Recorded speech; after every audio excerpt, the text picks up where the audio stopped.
Hey guys, welcome back to another episode of Mabimpressions. Today we're going to be talking about Dying Light 2 Stay Human. After about 6 years and a ton of delays, the sequel is finally out. Does it live up to the hype? Was it worth waiting for? Let's talk about it. The game was developed and published by Techland. This is not a review copy. I bought and played the Steam version, but it's also going to be available on PS4, 5, Xbox One, Series X, and they're currently working on a Switch Cloud version.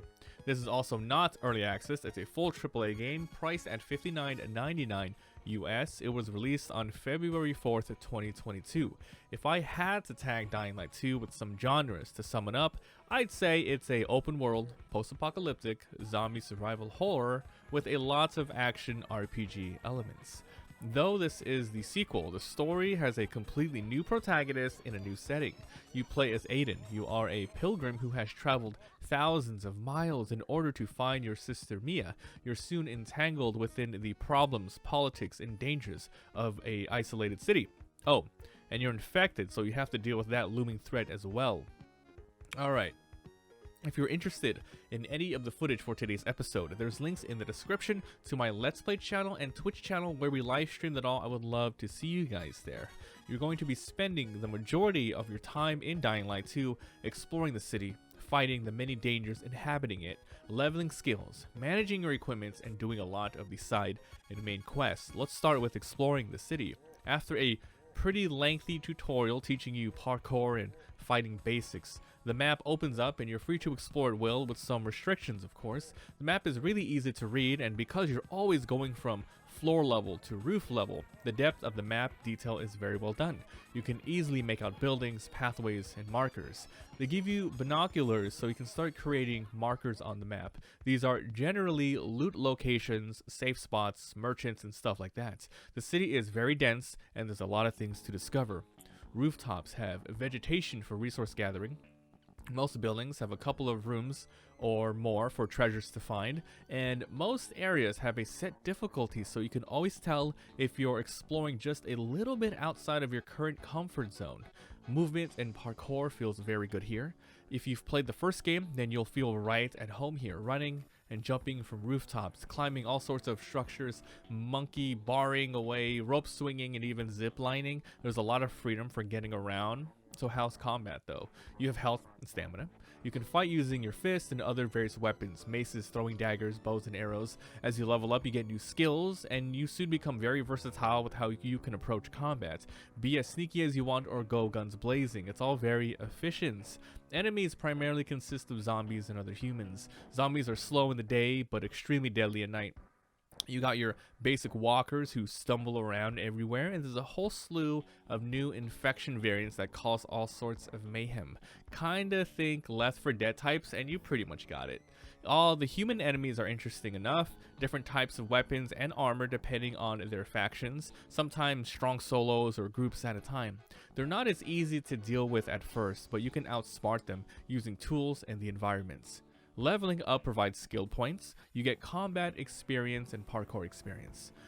Combat levels give you new attacks and makes you more deadly in general. One of the attacks you learn early on is a vaulting drop kick. Basically, once you stagger an enemy, you can jump on them and drop kick another enemy that's sitting on the sidelines. Parkour skills make it so you can get around easier and more safely. You can learn how to roll from bigger heights, wall kick, and jump higher. There's a lot of type of equipment in the game. First, your armors.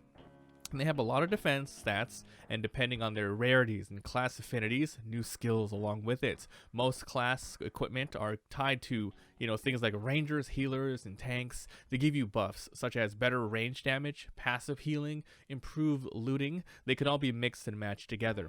The game has a lot of side missions for a lot of optional loots and lore if that's your thing. There are random events that pop up during exploration that yields lots of experience and rewards, saving citizens from zombies and raiders, etc.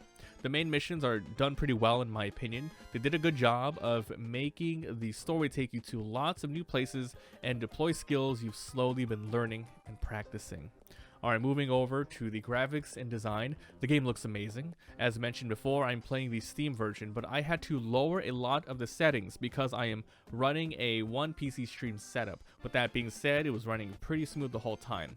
I had to run this beast of a game and all of my recording software at the same time.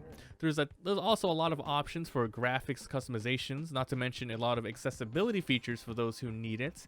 The UI looks great and it's pretty intuitive. Nothing too insane here, just a really solid implementation, nothing you haven't seen before.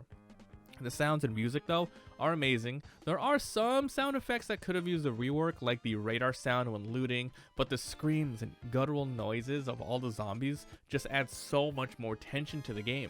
The music is great when it plays too. Most of the time it is silent because you're sneaking around a lot, but when you get to certain set pieces on quest, it plays and you get the chills. Alright, so time for the pros and cons. What did I like and what are the game's main selling points? Let's start with the good stuff. I love the game. My 3 favorite zombie games of all time are Dead Rising, Zombies Ate My Neighbors for the Super Nintendo for those who know it, and Dying Light 1. This is the perfect sequel for this in my opinion. Everything here is elevated. The combat, exploration, and story and characters are really high quality here. A lot of people would argue that the game doesn't do anything particularly groundbreaking or new to the zombie horror survival genre. And with that argument, I do have to agree. It's nothing you haven't seen before, but the dense amounts of content and quality here is absolutely satisfying enough. I'd highly recommend playing on hard mode if you're up for the challenge. Makes enemies AI tweaked a little bit and makes loot more scarce, making for a much more tense overall experience. Okay, so what went wrong and what would I change? First of all, you know, the game has the Nouveau DRM on PC and a lot of people have been sharing their experiences with it. Makes the game lag for a lot, and for worst cases, the game gets locked for 24 hours because opening the game too many times in a short period of time can sometimes flag it as being pirated somehow. There's a good amount of glitchiness that can happen for sure, and AI acting a little weird, but for me that's par for the course with this type of game on this scope.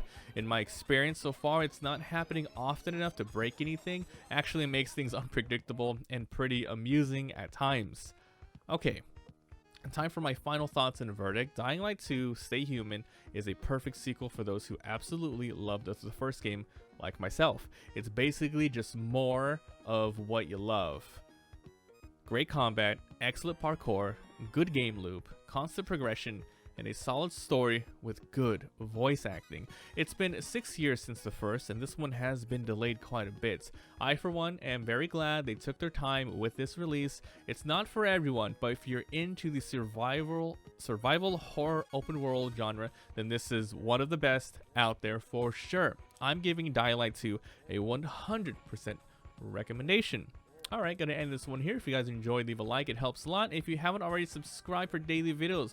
Once again, come see the Let's Play on the VOD channel, and come by Twitch. I stream almost daily. Links in the description to the Twitter, the Discord, where I post all of it. That's why I go live. So thanks for watching, and I'll see you guys next time. Bye.